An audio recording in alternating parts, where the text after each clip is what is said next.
안녕하세요. 반갑습니다. 좋아진다 라파TV 알면 좋아요 진행자 강훈규 PD입니다. 이제 2021년도도 어느덧 한 달이 지났습니다. 어제가 입춘이었죠. 이제 코로나도 새 봄이 오면 조금씩 수그러들지 않을까 기대가 됩니다. 혹자들은 변종들이 있어서 내년 이후까지도 좀 얘기하고 있는데요.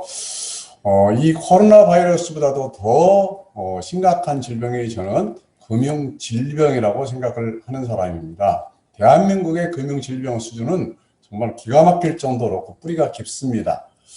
OECD 국가에 우리가 있다고 하지만은 이 금융과 관련해서는 정말 후진성을 면치 못하는 그런 현실입니다. 그래서 저는 오늘부터 30분씩 7회에 걸쳐서 금융질병 백신을 공급하는 특강을 준비를 했습니다. 주제는 우선 가벼운 것부터 시작을 하기 위해서요. 연금저축 히스토리 그리고 해부를 통해서 여러분들이 연복리 10%의 수익을 이 연금저축 펀드만 가지고도 어떻게 발생할 수 있었는지 그 비밀을 7회에 걸쳐서 여러분에게 낱낱이 밝혀드릴 겁니다. 우선 보시면 목차를 먼저 보도록 하겠습니다. 자, 오늘부터 2월 한 달 동안 이렇게 진행을 할 텐데요. 이거를 준비를 해서 8회에 걸쳐서 여기 세븐이라고 되어 있는데요. 마지막 시간은 엔딩 시간으로 특별한 준비를 또 했습니다. 여러분 30분씩 7번만 투자해서 잘 들어두시면 이 연금저축 펀드만 가지고도 어떻게 연복리 10%가 가능한지 여러분 앞으로 가능하다 이게 아니고요. 저희는 이미 고객들과 함께 10년 이상을 이 연금저축 가지고 10% 이상을 수익을 내드린 결과물을 여러분에게 공개를 해 드릴 겁니다. 기대하셔도 좋습니다.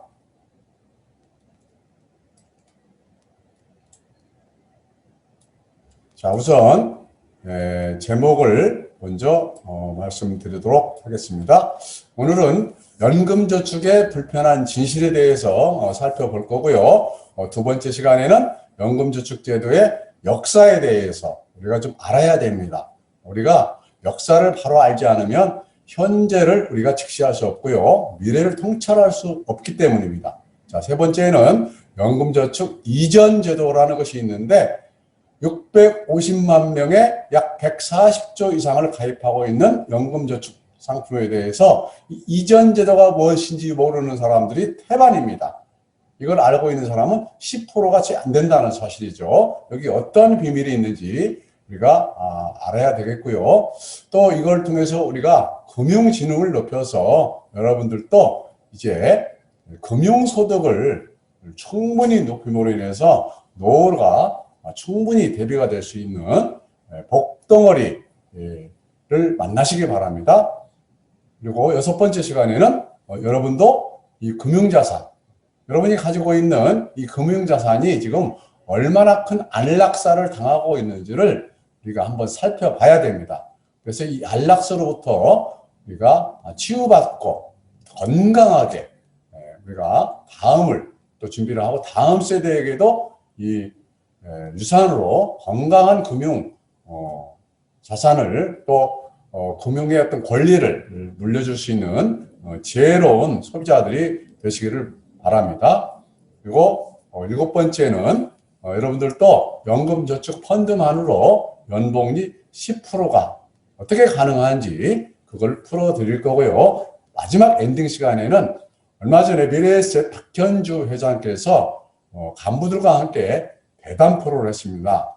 그 제목은 변액보험과 연금저축으로 어떻게 노후 준비를 할 수 있나 라는 주제였습니다. 거기에 중요한 몇 가지 내용들이 나와 있어서 여러분에게 제가 공유를 해드릴까 합니다. 자, 그럼 오늘은 첫 번째 시간으로 연금저축의 불편한 진실에 대해서 한번 우리가 시간을 가져볼까 합니다. 먼저 영상을 한번 보고 시작하도록 하겠습니다.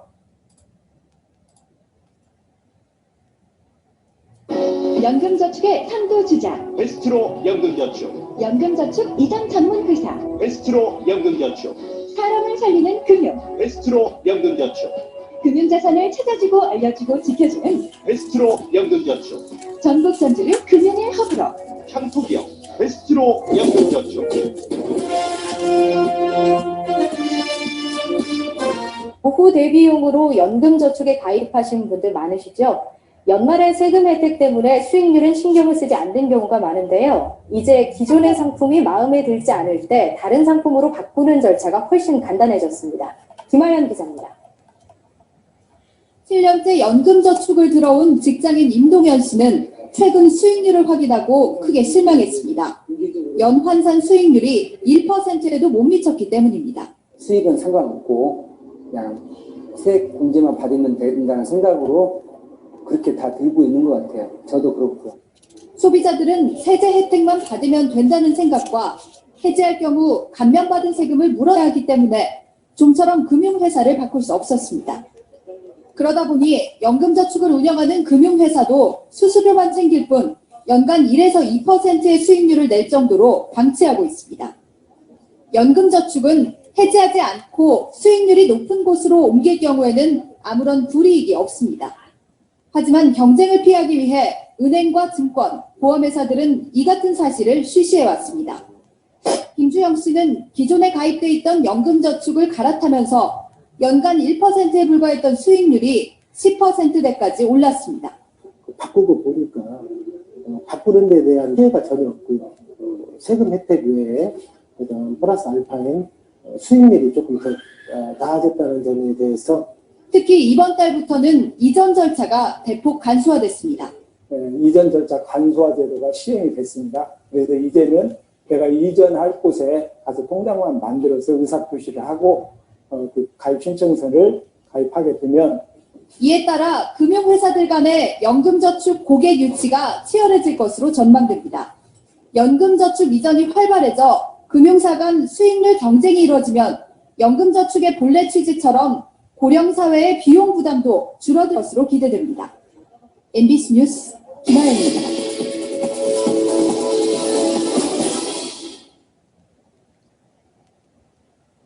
1994년부터 실시돼서 2001년부터 연금저축으로 명칭을 바꾸고 보험, 은행, 증권회사 등으로 판매회사를 확대했습니다. 중도 해지할 경우 22%의 가산세를 부과하기 때문에 가입자는 어쩔 수 없이 세제 혜택만 받고 그냥 묶어둬야 하는 것으로 잘못 알아왔습니다. 수익률이 높은 회사로 옮길 경우에는 가산세가 없지만 연금저축 가입회사들은 경쟁을 피하기 위해 이 같은 사실을 소비자들에게 잘 알리지 않았습니다. 또 알았다 하더라도 이전 절차가 까다롭고 세제 혜택만 받으면 된다는 생각 때문에 대부분 포기하고 말았습니다. 이 때문에 현재 100조 규모에 달하는 연금저축 수익률은 1, 2%로 금융상품 가운데 최하위를 기록하고 있습니다. 시행 14년 동안 97%의 연금저축 가입자들의 연평균 수익이 1, 2%에 그친 것은 금융회사들의 무책임에 가까운 상품 운용의 실상을 말해주고 있습니다. 그러나 이번 달부터 연금저축 이전 절차 간소화 조치로 이전할 회사 한 군데만 방문하면 이전이 가능하게 됐습니다. 가입자들은 연평균 수익률을 꼼꼼하게 따져 적절한 회사로 옮긴다면 세제 혜택은 물론 수익도 높일 수 있어 노후 대비에 큰 도움이 될 것입니다. 연금저축 가입자들이 받는 세제 혜택은 연간 3조 5천억 원, 여기에 연금저축 이전 제도 활성화를 통해 수익률을 높인다면 고령사회의 사회적 비용 부담도 크게 줄일 수 있을 것입니다. 정부는 재정이 부족하다며 복지 예산을 깎을 생각만 하지 말고 연금저축 판매사들을 경쟁시켜 가입자들에게 실질적인 이익이 돌아갈 수 있도록 연금저축 이전 제도를 더욱 간편하게 개선해야 할 것입니다. MBC 노평이었습니다.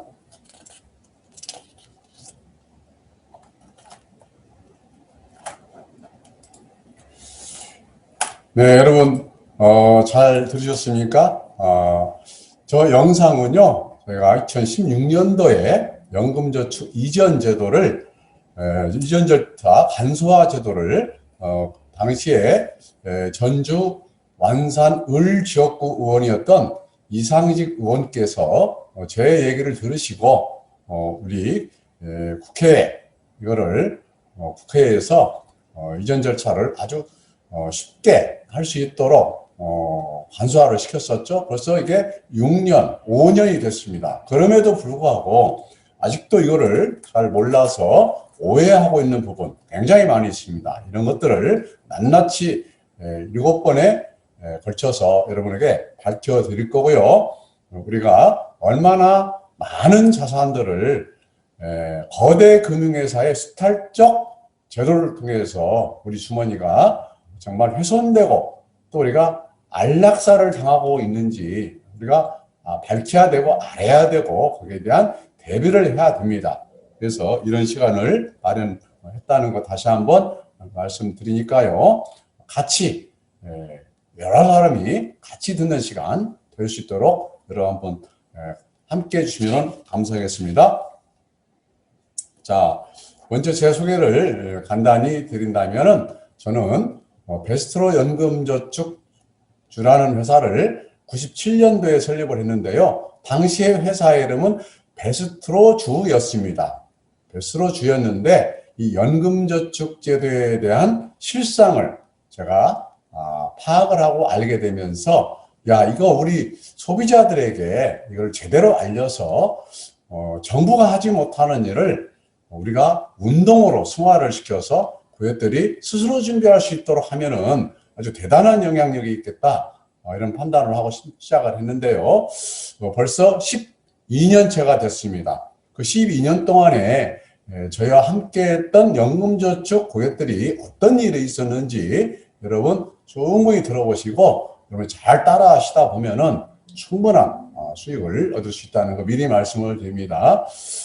최근에 지수가 좋아서 많은 분들이 수익을 내고 있습니다만은 이럴 때는 매년 오는 게 아니죠. 10몇 년 만에 한 번씩 오게 되는데 다 수익을 내는 게 아니고 나름대로 공부도 하시고 정보도 있고 또 액션을 했었을 때 어떻게 하느냐에 따라서 많이 달라질 걸로 봅니다. 그러나 이번에 마련한 이 시간에 정보는 평생을 여러분뿐만이 아니라 다음 세대까지도 이 연금저축 제도를 통해서 무엇을 알고 우리가 어떻게 액션을 하면은 안전을 보장받으면서도 연간 10% 이상의 수익을 얻을 수 있는지를 여러분에게 공유를 해드릴 겁니다.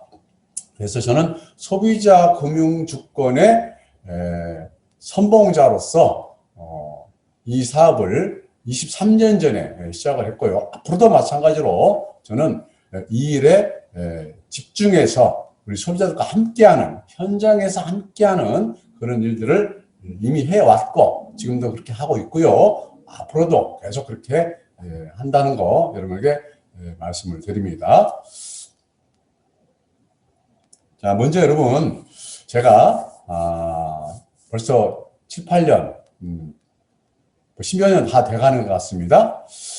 바보야 넌 절대 부자 될 수 없어라는 제목을 가지고 책을 한 권 낸 적이 있습니다. 그 무슨 얘기냐면 우리가 어떤 대화를 하다 보면 이런 얘기를 많이들 합니다. 여러분도 가끔 그런 경험을 할 겁니다. 여러분이 어떤 실질적인 경험을 통해서 누군가에게 전해주려고 하면은 되게 이런 얘기를 우리 한국 사람들은 많이 합니다. 나도 알아. 이렇게 얘기를 합니다. 그래서 어떻게 알았어요? 이렇게 어떻게 알았어? 이렇게 물어보면 대부분이 저도 본 적이 있어요. 아니면 저도 들은 적 있어요. 이렇게 얘기를 합니다. 그런데 여러분 본 것과 들은 것과 아는 것은 전혀 다릅니다. 우리가 착각하고 있다는 것이죠. 그거는 우리나라의 빨리빨리 문화의 어떤 기인한 영향도 있을 거라고 봅니다. 우리 사회적 정서, 우리 역사적 전통, 또 뭐 주입식 교육 이런 것들이 우리 스스로가 착각하고 있는 것들이 굉장히 많다는 것이죠. 여러분, 제가 개인적으로 생각할 때에는 우리가 뭘 안다고 표현한다면 적어도 내가 어느 정도 다 소화를 하고 충분히 검증을 한 다음에 남에게 충분히 유익이 될 수 있는 것을 전달할 수 있는 준비까지가 다 돼 있는 것이 저는 아는 거라고 생각합니다. 잠깐 들은 것을 안다고 치부를 하고 몇 가지 본 것을 안다고 치부를 하는 그런 우를 통해서 우리가 얼마나 많은 손실을 입는지 모릅니다. 관계에서 손실을 입게 되고요. 또 여러분 좋아하는 돈을 잃게 되는 경우도 많이 있죠. 착각으로 인해서 안다고 착각을 하는 걸로 인해서 그렇습니다. 그런데 중요한 것은 아무리 좋은 것을 알려주고 싶어도 그러한 인식 때문에 알려고 하지 않는 그런 태도, 알려고 하지 않고 기대만 하는 그 태도, 이것은 욕심입니다, 여러분. 어떻게 내가 가지고 있는 금융상품에 대해서 알지 못하고 큰 결과를 기대할 수 있겠습니까? 이런 얘기가 있죠. 나를 알고 적을 알면 백전백승한다는 얘기가 있습니다. 여러분, 여러분이 보유하고 있는, 여러분이 거래하고 있는 어떤 금융상품, 대출상품이 됐던, 보험상품이 됐던, 펀드가 됐던, 어떤 것이 됐던, 과연 그 보유하고 있는 상품에 대해서 약관을 제대로 읽거나 봤는지, 얼마나 내가 이해하고 있는지, 알고 있는지, 여러분 한번 스스로 생각해 보십시오. 거의 알지 못하고 있을 겁니다. 실제가 우리가 금융거래를 하는데 이름 석자밖에 쓰지 않거든요. 그 많은 양의 자료들을 볼 시간도 없고요. 무슨 말인지도 모르겠고요. 전하는 사람이나 가입하는 사람이나 똑같이 이렇게 수십 년 동안을 해왔던 겁니다. 그러니 우리나라 금융 이해력이 얼마나 낙후됐겠습니까? 금융회사 근무하는 사람조차도 사실은 잘 모릅니다. 그러나 우리가 알고 기대하고 알고 뭔가 액션했을 때는 그 결과가 충분히 달라질 수 있다는 것이죠. 그래서 연금저축 제도 안에 있는 어떤 회사의 어떤 것 가지고 월 100만 원만으로 이 저금리 시대에 2%도 안 되는 이 저금리 시대에 20년 정도 목표를 했었을 때 과연 10억이 가능할까? 네, 여러분이 이걸 얼마나 학습을 하느냐에 따라서 충분히 저는 가능하다고 봅니다. 그래서 이 시간을 만들었다는 거 여러분 다시 한번 말씀을 드립니다.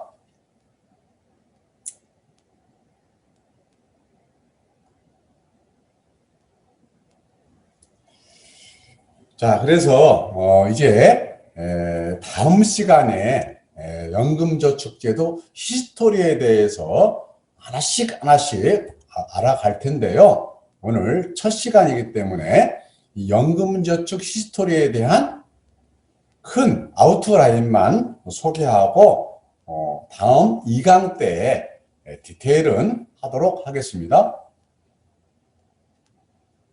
자, 이게 연금저축제도 히스토리라는 이 역사적 사실들을 어떤 일이 있었나를 한 페이지로 제가 요약을 해놨습니다. 경과 기간에 따라서 아주 낱낱이 기록을 해놨는데요. 이걸 하나씩 여러분에게 이제 설명을 해 드릴 겁니다. 충분히 납득이 되도록 이걸 제대로 알면은요, 아마 여러분이 자신감이 생기게 될 것이고, 정말 다른 거 부럽지 않고 이 연금저축만 가지고도 내가 희망이 생기고 노후 걱정이 없어지는 그러한 복덩어리라는 것을 알게 될 겁니다. 자, 그러면 우선 몇 가지를 살펴볼 텐데요. 이 연금저축 제도는 여러분 잘 아시다시피 3층 보장제도라는 게 있지 않습니까? 이 3층 보장제도가 우리가 뭐냐면 국민연금이 바로 강제적으로 전 국민이 실시하는 것이죠. 정부에서 세제 혜택을 주는 대신에 전 국민에게 반강제화시켜서 최대한 많은 국민들이 가입할 수 있도록 하는 것이 국민연금 제도고요. 두 번째로는 그 국민연금만 가지고는 많은 가입자들이 충분한 노후 생활을 할 수가 없습니다. 뭐 쓰기에 따라 다 다르겠지만 또 내가 준비한 규모에 따라서도 많은 차이가 나겠죠. 그래서 두 번째로 정부에서 시작한 것이 바로 퇴직금을 퇴직연금 제도로 바꿔서 2층 보장 제도를 만든 것이 바로 퇴직연금 제도입니다. 이것은 바로 근로생활을 하거나 급여 생활을 하는 사람들이 그 회사와 본인이 5대5로 이거를 납입을 해서 부족한 국민연금을 채워 가자는 그런 취지에서 퇴직금을 일시에 찾아가게 되면 노후에 어려워지기 때문에 어떤 제도를 좀 묶어서 퇴직연금으로 하가면은 노후 준비를 하는데 좀 보탬이 되지 않을까, 이런 취지에서 시작한 것이 바로 퇴직연금 제도입니다. 자, 그것 가지고도 부족하죠. 그래서 강제성은 없지만은 정부가 세제 혜택을 주고 개인이 선택적으로 준비해놓은 금융회사의 상품 운영 성격에 따라서 이걸 선택적으로 가입할 수 있도록 만든 제도가 바로 개인연금 저축제도입니다. 바로 IMF인 1997년도 무렵에 시작을 했고요. 그때 당시에는 정부에서 최고 소득공제 한도를 72만 원으로 72만 원 한도로 시작을 했고요. 연간 납입 금액의 40% 한도 내에서 72만 원으로 시작을 했던 겁니다. 그리고 가입 한도는 100만 원이었고요. 그리고 대개 보험회사에서 주로 판매를 했었습니다. 특히 생보를 중심으로 판매가 이루어졌는데, 이제 이 IMF 이후에 사회적 분위기가 노후 문제에 대한 심각성이 극도로 대두가 됩니다. 그러면서 이 개인연금 저축제도를 더 활성화시키기 위해서 정부에서 소득공제 한도도 올리고 가입 한도도 올리고 이런 일을 진행을 하게 됩니다. 그런데 2001년도에 이 개인연금 저축제도를 개정을 하는데요. 그 개정함으로 인해서 이 이전에 가입했던 개인연금 저축 상품과 개정 이후에 상품에 혼선을 빚을 수 있기 때문에 상품 이름을 연금저축제도로 바꿉니다. 그래서 2001년도 개정 전에 가입했던 개인연금 저축 상품에 대한 소득공제와 2001년도 이후에 새로 신설한 개정한 연금저축제도의 소득공제 한도를 합산해서 하는 것이 아니라 별도 두 가지 상품을 똑같이 소급해서 세제 혜택을 주는 그런 개정을 하게 됩니다. 따라서 2001년 전에 가입한 개인연금 저축제도에 대해서는 72만 원 소득공제 혜택을 받고요. 또 2001년도 이후에 가입한 연금저축 상품에 대한 소득공제를 별도로 해주는 이런 제도입니다. 그러나 이것이 일반인들은 잘 몰라서 혼선을 빚게 되죠. 물론 97년도 무렵에 개인연금 저축제도가 시행이 됐기 때문에 아마 이걸 가입하신 분들은 이제 납입이 거의 끝났을 겁니다. 그러나 아직 살아있는, 계속 지금도 가입한 사람들은 이 혜택을 계속 받게 된다는 것이죠. 이중으로. 그걸 한번 챙겨보시기 바라고요. 그러면서 연금저축제도가 시행이 됐다는 거 말씀을 드리고요. 자, 그 이후에 어떤 일이 있었냐면 IMF를 통해서 금융회사들이 부실이 생기게 됐었죠. 그 부실로 인해서 은행들이 어려워지다 보니까 은행에서도 보험을 팔고 펀드도 팔 수 있도록 국가에서 방카슈랑스 제도를 시행을 합니다. 자, 이 디테일한 것은 또 제가 다음 시간에 이어서 해드릴 건데요. 이 방카슈랑스라는 것은 제가 보는 관점에서는요, 그야말로 우리 금융소비자 주머니를 털어가는 제도입니다. 이거는. 여러분, 은행에 가면 그 창구를 만들어 놓고 펀드를 권유를 하고 보험을 권유를 하는데요. 과연 그 권유를 하는 그 직원들이 그 펀드에 대해서, 그 보험에 대해서 얼마나 디테일하게 알고 고객들에게 권유를 하는지 정말로 의문입니다, 여러분. 그죠? 은행에 가서 꺾기를 통해서 가입을 한다 할지, 마지못해서 한다 할지, 체면에서 한다 할지, 그런 일이 비일비재하죠. 그러나 그 판매 수입은 고스란히 은행으로 돌아갑니다. 모든 책임은, 결과의 책임은 가입자가 안 해야 되겠죠? 저는 개인적으로 보험을 오래 해왔기 때문에 이걸 보면서 보험회사에 다니는 모집인이라고 그러죠. 이런 분들은 그래도 방문이라도 해서 고객이 질문을 하고 알고 싶으면 열심히 성실하게 수준 차이는 있겠지만은 알려드리려고 애를 씁니다. 그러나 은행의 빵카슈랑스에서 권유한 거는요, 1, 2년, 2, 3년이면은 권유했던 사람이 전부 발령이 나가지고 알 수가 없습니다.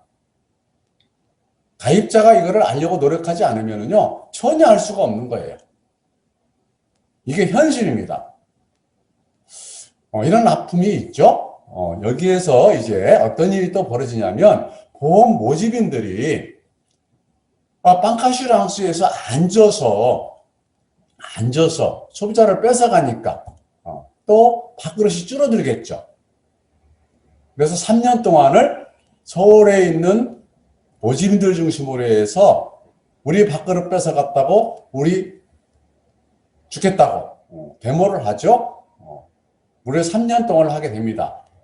그래서 2006년도에 어떤 제도를 시행을 하냐면, 보험회사 모집인들도 그러면은 보험 모집만 하지 말고 일정한 펀드를 판매할 수 있는, 모든 펀드가 아니고요, 어느 자격증 제도를 실시를 해서 그 자격을 따게 되면은 보험 모집도 하고 한 개 증권사에 등록을 해서 펀드도 소개를 해주면 거기에 따른 증권회사에서 가져가는 수수료의 일부를 이 소개자인 사람에게도 수수료를 주겠다. 그래서 보험시장을 뺏겼던 것을 좀 채워주겠다. 이런 메시지죠. 그래서 시작한 것이 간접투자 권유인 제도라는 겁니다. 그래서 보험 모집도 하고 보험회사에 속해서, 대리점에 속해서 보험 모집 행위도 하고, 또 간접투자 권유인 자격을 따신 분들은 한 개 증권사에 등록을 해서 그 회사의 펀드를 소개도 해주고 해서 그 피를 받는 구조, 이걸 시행한 것이 2006년도입니다. 저도 이때 간접투자 권유인 제도를 1회 시험을 봐서 합격을 하고 제가 펀드를 공부를 하게 되고, 또 연금저축제도에 대해서 잘 알고 있는 저의 어떤 지식을 가지고 깜짝 놀라는 것을 제가 이때 발견을 하게 됩니다. 바로 이걸 제가 10년 이상을 경험을 하고, 벌써 2006년도니까 14년 전 일이죠. 10년 이상을 경험을 해서 우리나라에 현재 140조 되는 연금저축 상품이 1, 2%도 되지 않는 거의 보험회사에 우리 소비자들이 묻어다 버렸습니다. 그런데 이 연금저축 펀드에 대한 구조와 기능과 특별한 것을 제가 발견을 하고 깜짝 놀라서 이거를 제가 아는 고객들에게 이 연금저축 보험을, 연금저축 신탁을, 은행에 있는 신탁을 연금저축 펀드로, 증권사로 이전을 시켜서 연금저축 펀드 안에 있는 이 종목전환 제도를 통해서 이거를 수익을 내는 방법을 알게 됐습니다. 그리고 이 상품은 초장기 상품으로서 보험회사나 은행에다 묻어둘 일이 아니라 주식형 펀드에다가 10년, 20년, 30년만 묻어놔도 이 저금 시대에 훨씬 더 높은 수익을 낼 수 있다는 과학적이고 합리적인 지식을 가지고 있었기 때문에 이거를 당연히 옮겨야 된다. 그래서 이 운동을 10년 전부터 벌였던 사람입니다. 그리고 그 이전을 통해서 그 이전하신 분들이 수익은 천차만별이지만은 그 정보를 학습을 하고 우리가 시그널을 주어서 종목 전환을 하고 또 V자형이나 W자형에 왔을 때에는 기다리는 그런 방법을 통해서 안전하게 수익을 얻을 수 있는 결과물들을 여러분과 같이 공유해 드릴 겁니다. 기대해 주시고요. 그래서 제가 2008년도부터 본격적으로 이 연금저축 펀드 상품을 가지고 알리기 시작합니다. 그러면서 제가 설립했던 베스로라는 회사 이름까지도 제가 바꾸게 됩니다. 그래서 현재는 베스로 연금저축주라는 회사로 여러분에게 다가가고 있다는 것이죠. 참고해 주시고요. 그리고 이제 2013년도에 제가 너무 큰 비전을 여기서 발견을 해서 우선 이 600만 이상 되는 100조, 200조 되어가는 이 개인연금 저축을 통해서 우리 소비자들이 1, 2%가 아니라 적어도 5%, 10% 이상 수익을 복리구조로 가지고 있기 때문에 이거를 활성화했다면은 노후 준비를 하는데 전혀 문제가 없겠구나. 이 운동을 통해서 진짜 복지국가, 선진국처럼 정말 금융소득만 가지고도 노후 준비에 탄탄한 중산층이상들은 금융소득률만 가지고도 충분한 노후 준비가 되는 그런 선진국 이상으로 이 개인연금저축과 퇴직연금만 가지고도 충분히 가능하다는 그 비전을 제가 갖게 된 겁니다. 그래서 이거를 포기하지 않고 10여 년 동안 해 왔었고요. 앞으로 지속적으로 여러분과 함께 이 운동을 전개해 나가고자 하는 겁니다. 여러분 함께 해주시길 바라고요. 다음 시간 기대해 주셔도 좋습니다. 이거를 하나씩 풀어서 어떤 과정이 있었나 비하인드 스토리를 통해서 여러분에게 낱낱이 밝혀드리는 시간을 갖도록 하겠습니다. 자, 오늘 첫 시간 제1강 뭐였죠? 연금저축의 불편한 진실이라는 거였습니다. 이전 제도가 뭔지도 모르고 있었고요. 또 처음에 이 상품을 개발했을 때 연금저축이라는 제도는 정부가 만들었지만은 이 상품을 운영하는 방법이 다르다 보니까 초창기에는 보험회사에서는 연금저축 보험이라고 판매를 했고 은행에서는 채권형 100%가 들어가는 연금저축 신탁이라고 했고요. 또 증권사에서는 역시 연금저축 펀드라는 이름으로 판매를 했지만 처음 출발 당시에는 100% 채권만 들어가는 그러한 웃지 못할 상품을 시판을 했었습니다. 왜 이렇게 했었을까? 이 비하인드 스토리를 다음 시간 기대해 주시면 됩니다. 정말 여러분 깜짝 놀랄 겁니다. 자, 오늘 이것으로 마치겠고요. 여러분 남은 시간도 평안한 시간 되시고요. 건강 조심하시고 이제 봄이 오기 때문에 기온차가 심해질 수 있습니다. 코로나도 조심해야 되겠지만 감기도 조심하시기 바랍니다. 감사합니다.